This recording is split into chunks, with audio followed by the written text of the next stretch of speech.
السلام علیکم ورحمۃ اللہ تعالی وبرکاتہ۔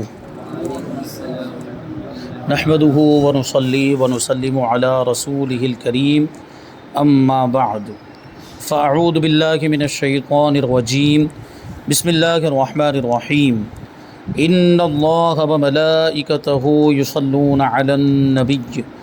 یا ایہا الذین آمنوا صلوا علیہ وسلموا تسلیما۔ اللہم صلی علی سیدنا و مولانا محمد معدن الجود والکرم وآلہ الکرام وابنہ الکریم وبارک وسلم صلاۃ و سلاما علیک یا رسول اللہ صلی اللہ تعالی علیہ وسلم۔ اس سے پہلے ولی کا بیان گزرا۔ ولی مطلب نکاح کا ولی، نکاح کرانے کا جس کو اختیار حاصل ہوتا ہے۔ تو نابالغ لڑکے اور نابالغ لڑکی کے نکاح کے لیے ولی ہونا شرط ہے۔ اسی طرح اگر کوئی مجنون ہے، عقل سلامت نہیں، یا کوئی باندی ہے یا غلام ہے، تو ان کے نکاح کے لیے بھی ولی ہونا شرط ہے۔ لیکن عاقلہ بالغہ عورت ہے تو اس کے لیے ولی شرط نہیں ہے، وہ اپنا خود کا نکاح کرا سکتی ہے۔ اور ولی اگر کرانا چاہے عاقلہ بالغہ لڑکی کا نکاح تو اس کے لیے اس کی اجازت ضروری ہے، بغیر اجازت کے نہیں کرا سکتا۔ اسی طرح عاقل بالغ مرد ہے تو اس کا نکاح اس کی اجازت کے بغیر اس کا ولی نہیں کرا سکتا۔ اگر عاقل بالغ لڑکا یا لڑکی کا نکاح اس کی اجازت کے بغیر ولی کرا دیتا ہے تو وہ نکاح نہیں ہوگا، مطلب کیا ہے، نافذ نہیں ہوگا، موقوف رہے گا ان کی اجازت پر۔ یعنی مثال کے طور پر ولی نے اپنی عاقلہ بالغہ لڑکی کی اجازت کے بغیر اس کا نکاح کرا دیا تو اب یہ نکاح موقوف ہے۔ موقوف ہے کا مطلب کیا ہے کہ لڑکی کو جب پتہ چلے گا تو لڑکی چاہے تو اس کو نافذ کر دے، چاہے تو اس کو فسخ کر دے۔ یعنی لڑکی کہے کہ یہ نکاح اس سے میں راضی نہیں ہوں، اس نکاح کو میں ختم کر دی ہوں، تو وہ نکاح ختم ہو جائے گا۔ اور ممکن ہے کہ لڑکی نے دیکھا کہ صحیح جگہ پر ہو گیا ہے تو وہ اس کی اجازت بھی دے سکتی ہے۔ اس نے اجازت دے دی تو پھر وہ نکاح نافذ ہو جائے گا۔ اور یہی معاملہ لڑکے کا بھی ہے، یعنی عاقل بالغ لڑکے کا نکاح اس کے ولی نے اس کی اجازت کے بغیر کرا دیا تو وہ اجازت پر موقوف رہے گا۔ بعد میں جب اس نے اجازت دے دی تو وہ نکاح نافذ ہو جائے گا، اور اگر رد کر دیا تو نکاح رد ہو جائے گا۔ اور اس میں یہ جو بیان جو گزرا ہے ولی کا جو بیان، اس میں بار بار ایک لفظ آیا ہے کفو۔ کفو مطلب برابری، یعنی لڑکا اور لڑکی کے درمیان برابری ہونی چاہیے۔ اور اس میں ایک مسئلہ میں نے بتا بھی دیا تھا کہ اس زمانے کے اعتبار سے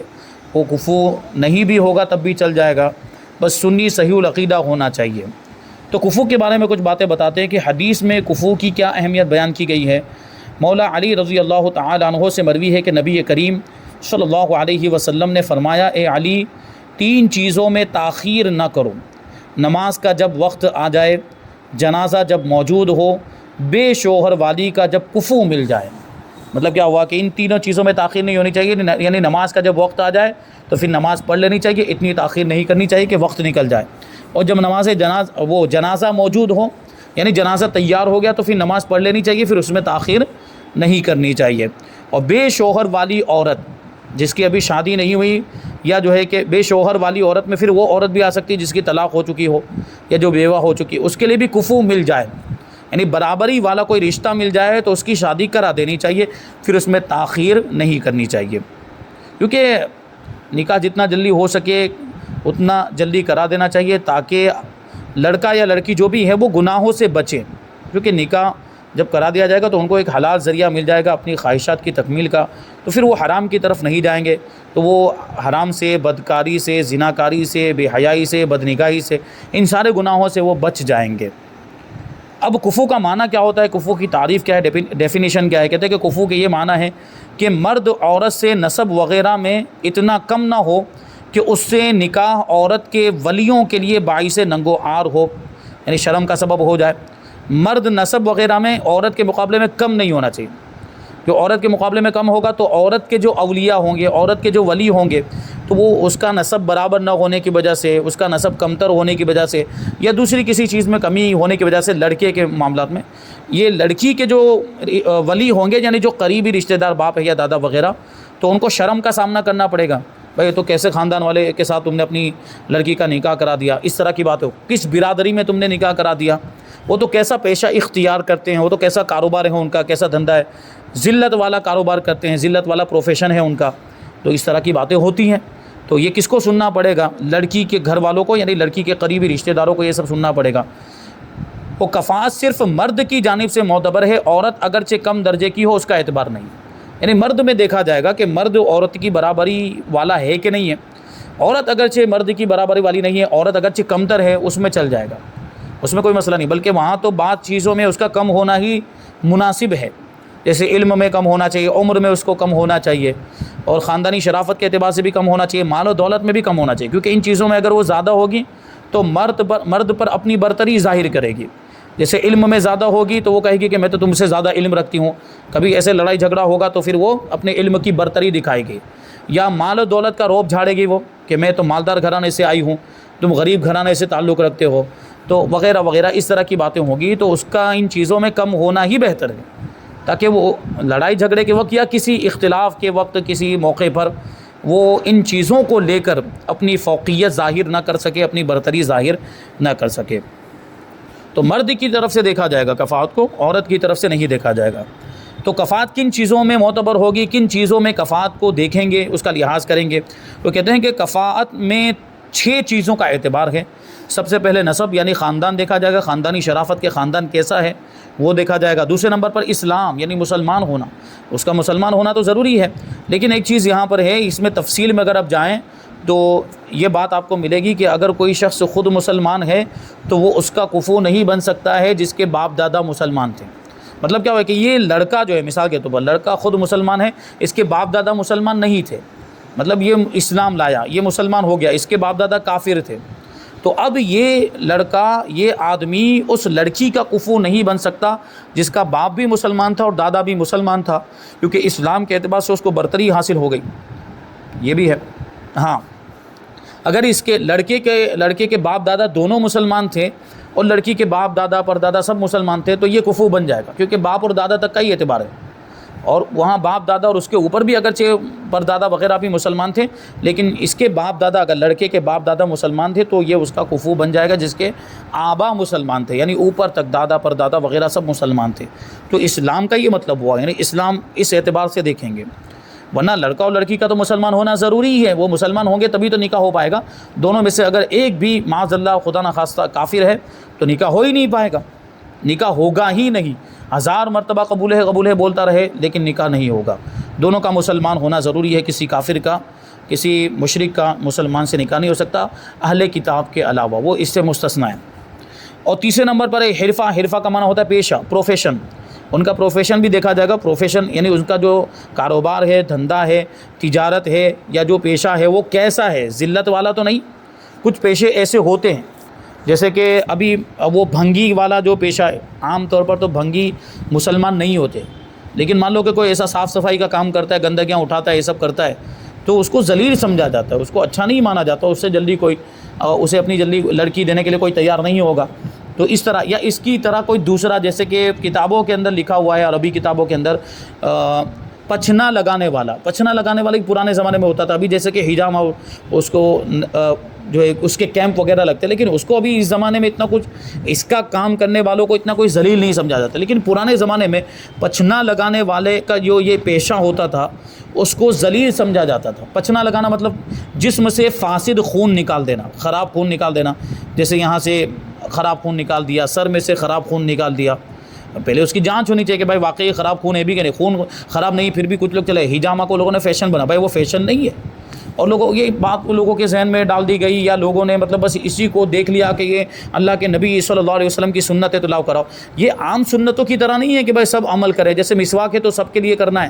مسواک، لیکن یہ سب کے لیے نہیں ہے بھائی، جس کو ضرورت ہے وہ کرائے، جس کے جسم میں فاسد خون ہے یا کوئی بیماری ہے جو خون نکالنے سے اچھی ہوتی ہے تو خون نکالا جائے گا، ورنہ عام حالت میں خون نکالنے کی اجازت تھوڑی ہے اپنے جسم سے، خون میں کوئی فساد نہیں، خون کے اندر کوئی خرابی نہیں، کوئی بیماری بھی نہیں ہے، کوئی تکلیف بھی نہیں، پھر بھی خون نکالے جا رہے ہیں، اس کی تھوڑی اجازت ہوگی، عام حالت میں اس کی اجازت نہیں ہے، جہاں ضرورت ہو وہاں، کیونکہ وہاں رسول پاک صلی اللہ علیہ وسلم کی بھی جو سنت ہے تو اسی وجہ سے حضور نے بھی جو اپنے جسم مبارک سے خون نکلوایا ہے تو ضرورت کی بنیاد پر نکلوایا۔ تو اس پیشے کو پرانے زمانے میں برا سمجھا جاتا تھا، پچھنا لگانا اور یہ حجامہ کرنا، خون نکالتے تھے یہ، تو یہ بھی، اور حجام، اس کو حجام کہا گیا، حجام کا لفظ اس کے لیے استعمال کیا گیا۔ تو اسی طرح جھاڑو لگانے والا، کناس کا لفظ بھی آیا، جھاڑو لگانے والا، صاف صفائی کرنے والا، وہ یا یہ کہ بھنگی، تو یہ سب ذلت والے پیشے ہیں۔ تو ایسا اگر کوئی ہے تو وہ شریفہ عورت کا، شریفہ لڑکی کا، یا اس کے باپ دادا اچھا کاروبار کرنے والے ہیں، ان کا پیشہ اچھا ہے، اس کا یہ کفو نہیں ہو پائے گا یہ والا آدمی۔ اور پھر چوتھے نمبر پر ہے حریت یعنی آزادی، آزادی بھی دیکھی جائے گی، یعنی غلام کا نکاح آزاد عورت سے نہیں ہو سکتا ہے۔ اسی طریقے سے یہ بھی دیکھا جائے گا کہ لڑکی کے باپ بھی آزاد، لڑکی کا باپ بھی آزاد، لڑکی کا دادا بھی آزاد تھا۔ اور یہاں کیا معاملہ ہے، لڑکا خود آزاد ہے لیکن اس کا باپ اور اس کا دادا غلام تھا، تو پھر یہ اس لڑکی کا کفو نہیں بن پائے گا جس کا باپ اور دادا آزاد تھا۔ یعنی جس طرح وہ اسلام کے اندر جو میں نے مثال دی، اسی طریقے سے یہاں پر بھی دیکھا جائے گا کہ لڑکا خود بھی آزاد، اس کا باپ بھی آزاد، اس کا دادا بھی آزاد تھا، تو اب یہ اس لڑکی کا کفو ہو جائے گا جو خود آزاد ہے، اس کا باپ بھی آزاد، اس کا دادا بھی آزاد، اب اوپر اور بھی اگر آزاد ہیں پردادا وغیرہ بھی، تب بھی یہ لڑکا اس کا کفو بن جائے گا۔ یعنی آزاد ہونا، یہ اس میں بھی کفاعت معتبر، یعنی برابری دیکھی جائے گی، وہ اس طریقے سے دیکھی جائے گی۔ پھر آگے ہے دیانت۔ دیانت مطلب دینداری کتنی ہے،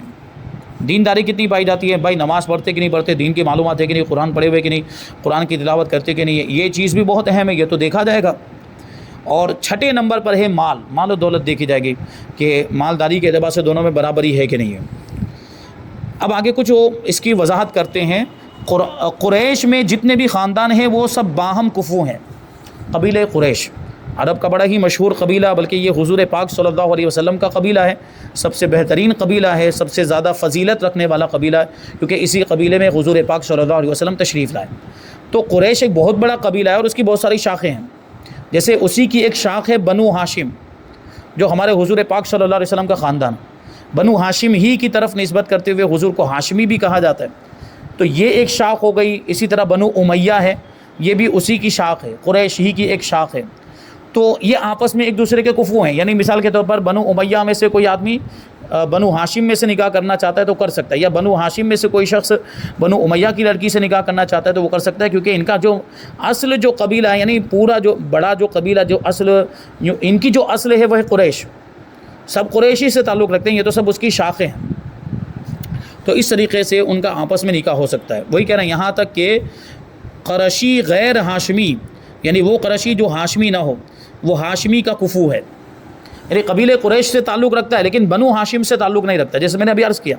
کہ بنو ہاشم یہ قریش ہی کی ایک شاخ ہے، تو ایک قریشی ہے، قبیلہ قریش سے تعلق رکھنے والا لڑکا ہے، لیکن وہ ہاشمی نہیں ہے،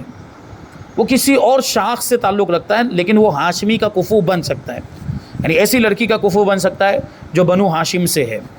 اور کوئی غیر قرشی قریش کا کفو نہیں، یعنی قریش کی یہ فضیلت ہے کہ آپس میں ایک دوسرے کے کفو ہیں، لیکن اگر کوئی قبیلہ قریش کے علاوہ دوسرے کسی قبیلے سے تعلق رکھتا ہے تو وہ قبیلہ قریش کی لڑکی کا کفو نہیں بن پائے گا۔ اور قریش کے علاوہ عرب کی تمام قومیں ایک دوسرے کی کفو ہیں، قریش کے علاوہ جتنے بھی قبیلے ہیں وہ پھر آپس میں ایک دوسرے کے ساتھ، ایک قبیلے والے دوسرے قبیلے والوں سے نکاح کر سکتے ہیں، وہ سب آپس میں ایک دوسرے کا کفو ہیں۔ انصار و مہاجرین سب اس میں برابر ہیں۔ انصار یعنی وہ صحابہ کرام جو مدینہ منورہ کے رہنے والے تھے،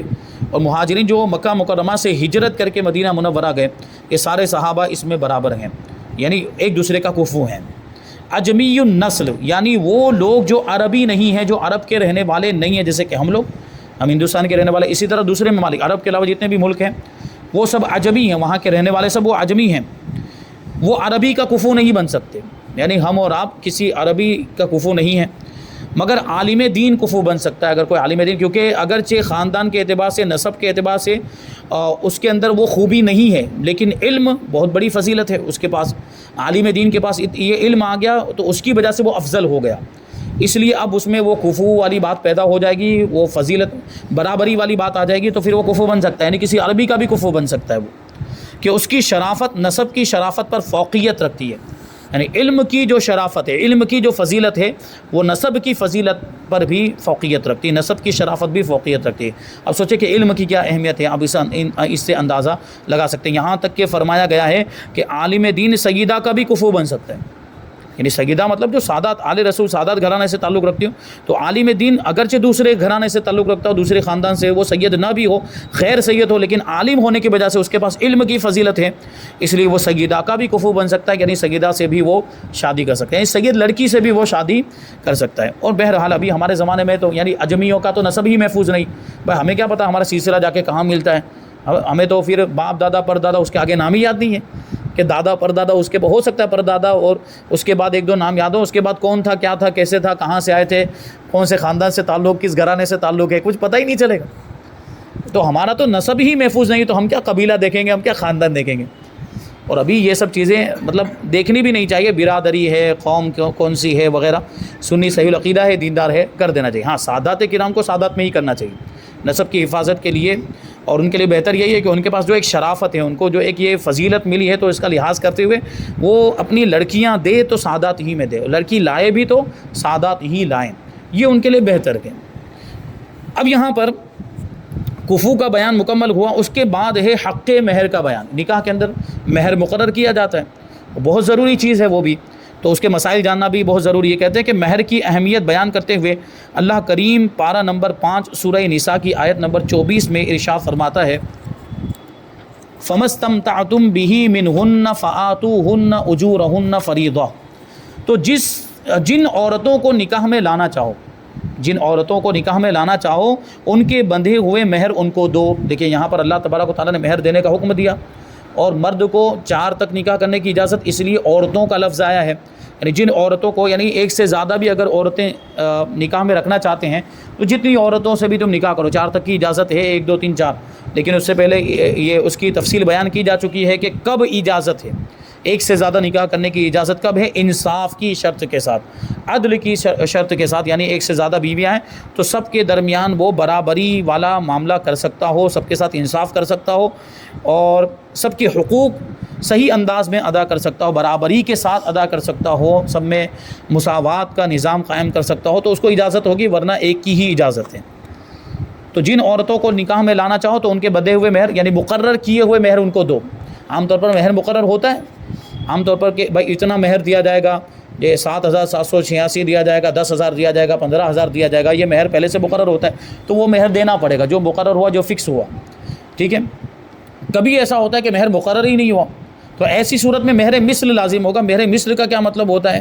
وہ ہو سکتا ہے شاید آگے آئے. مہر مثل کا مطلب یہ ہے کہ اس طرح کی عورتوں کو اس کے خاندان میں سے, اس طرح کے خاندان والی, اس طرح کی شرافت والی, اس طرح کی عمر والی, اور اس طرح کی خوبصورتی وغیرہ کے معاملات میں جو برابری والی عورتیں ہیں, ان کو کیا مہر دیا گیا ہو یا ان کو کیا مہر دیا جاتا ہے, وہی اس کا مہر ہو جائے گا خود بخود, اگر مہر مقرر نہ کیا گیا ہو تو, ورنہ عام طور پر تو مہر مقرر ہوتا ہی ہے. شریعت اسلام نے مہر کو لازم اس حد تک کیا ہے کہ نکاح میں مہر کا ذکر ہی نہ ہوا یا مہر کی نفی کر دی, مہر کا انکار ہی کر دیا کہ کچھ مہر رکھنے کی ضرورت ہی نہیں ہے, کہ بلا مہر نکاح کر لیا, بغیر مہر کے ہی نکاح کر لیا تو نکاح ہو جائے گا. اور اگر خلوت صحیحہ ہو گئی, یعنی تنہائی میں دونوں چلے گئے, وہاں ان ہم بستری سے روکنے والی کوئی چیز موجود نہیں ہے تنہائی میں, اس طریقے سے مطلب کیا ہوا کہ کوئی انسان موجود نہیں ہے وہاں پر, کوئی سمجھدار بچہ بھی موجود نہیں ہے, اور کوئی دوسری رکاوٹ والی چیز موجود نہیں ہے جو ہم بستری سے روکے. جیسے کبھی طبیعی کوئی چیز ہوتی ہے, یعنی بیمار ہے اس کی وجہ سے نہیں ہو پا رہا, یا شریعت کی طرف سے کوئی روکنے والی چیز ہوتی ہے, جیسے کہ روزہ رکھا ہوا ہے تو روزے کی حالت میں وہ چیز نہیں ہو سکتی ہے, تو کوئی بھی روکنے والی چیز نہیں ہے, اور تنہائی میں دونوں پہنچ گئے, یا دونوں میں سے کوئی مر گیا تو مہر مثل واجب ہے. یعنی مہر مقرر نہیں کیا تھا یا مہر کی نفی کر دی تھی, مہر کا انکار کر دیا تھا اور نکاح کر لیا, بغیر مہر کے ہی نکاح کر لیا, تو ایسی صورت میں نکاح ہو تو جائے گا, اور خلوت صحیحہ کے بعد مہر مثل واجب ہو جائے گا. اور خلوت صحیحہ کا مطلب کیا تھا, جو میں نے بتا دیا, بشرطے کہ بعد عقد آپس میں کوئی مہر طے نہ پایا گیا ہو, اور اگر طے ہو چکا ہے تو وہی طے شدہ مہر اب دینا پڑے گا. یعنی نکاح کرتے وقت مہر مقرر نہیں کیا تھا, کوئی بھی مہر کی بات نہیں ہوئی تھی, لیکن نکاح ہو جانے کے بعد کسی ایک مقدار پر دونوں متفق ہو گئے تھے کہ چلو اتنا دے دینا, تو اب وہ دینا پڑے گا جو بعد میں جس پر یہ دونوں متفق ہو گئے. لیکن اگر کسی مقدار پر متفق نہیں ہوئے تو مہر مثل دینا پڑے گا, اور مہر مثل کا کیا مطلب ہوتا ہے وہ میں نے بتا دیا. اب حق مہر کی تعریف, حق مہر کا مطلب کیا ہوتا ہے, کہتے ہیں کہ وہ معین رقم جس کا ادا کرنا شرعی لحاظ سے شوہر پر واجب ہو اسے مہر کہتے ہیں. اور مہر کی مقدار کم سے کم 10 درہم ہے, اور زیادہ کی کوئی حد نہیں. جس قدر باندھا جائے گا, یعنی جس قدر جتنا مقرر کیا جائے گا اتنا لازم ہو جائے گا.